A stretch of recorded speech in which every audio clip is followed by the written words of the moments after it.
I made the decision to sell the company, the Star Wars.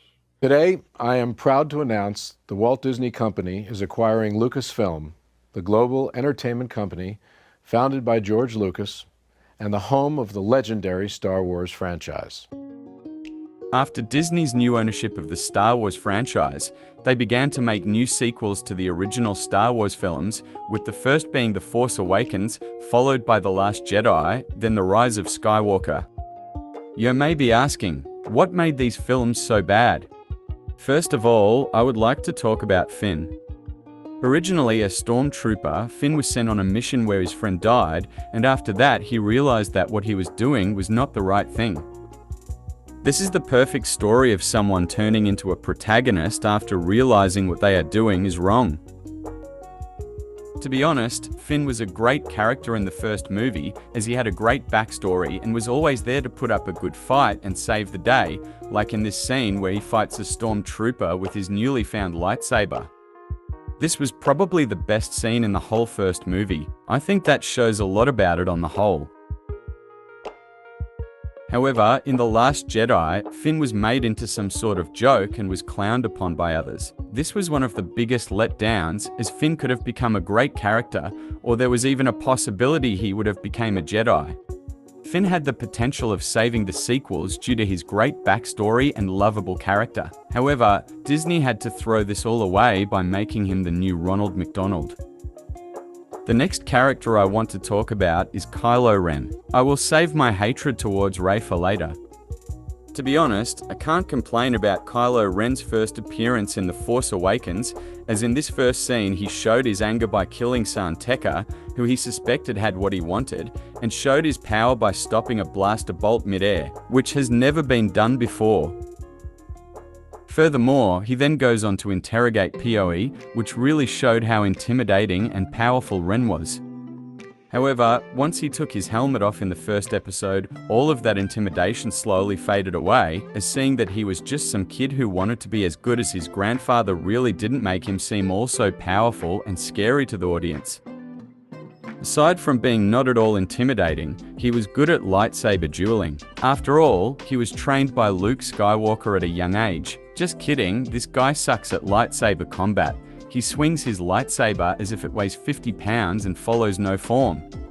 I know he was hit by a powerful blaster, but that doesn't mean he should lose to someone who has no lightsaber training or force training prior to this fight. Furthermore, Kylo Ren could have stopped this fight early by freezing Rey with his force powers like he has done before. But instead, Disney made him into a punching bag who just tanks loads of shots before losing in the end. Now let's talk about Rey. Rey started off as a scavenger living on Jakku before finding BB-8, the droid who had the map to Luke Skywalker. She then met Finn and PoE, and that is how her journey begins. The reason I hate Rey is how perfect and flawless Rey is in everything. She just can't lose. Like in this scene where she resists a trained Force user's mind controls, even though she had no prior Force training and only found out about the Force like one day ago. She even knows how to fix the Millennium Falcon, even though she has never owned a ship before. Rey could even experience memories she never played a part in. I think you get the point. This is awful writing, as Rey seems to be given everything on a plate and had no crucial character development through the entire sequel. This is bad, as the audience cannot relate to a near-perfect person who does everything right the first time round. Please remember that this is the writer's fault and not the actor's. What I also dislike about Rey is her forever changing background. In The Last Jedi, Kylo Ren said he looked into her past and found out her parents were a nobody.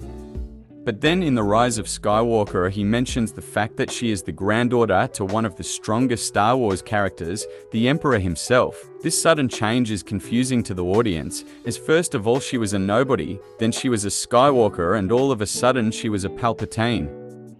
This makes the audience believe that it was changed just for the film to make sense, and they would be right to think that. Now let's talk about Luke Skywalker. Don't worry, this will only be short.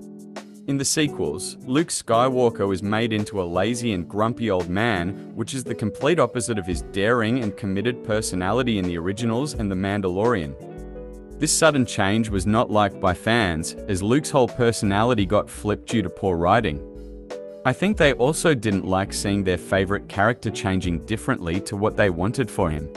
I didn't really see this as a huge deal, but a lot of people say about this, so I thought I would include it.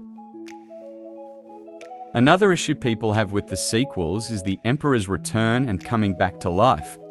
This is because his return meant that Darth Vader's sacrifice was worthless, as the Emperor could just cheat death and come back stronger than ever.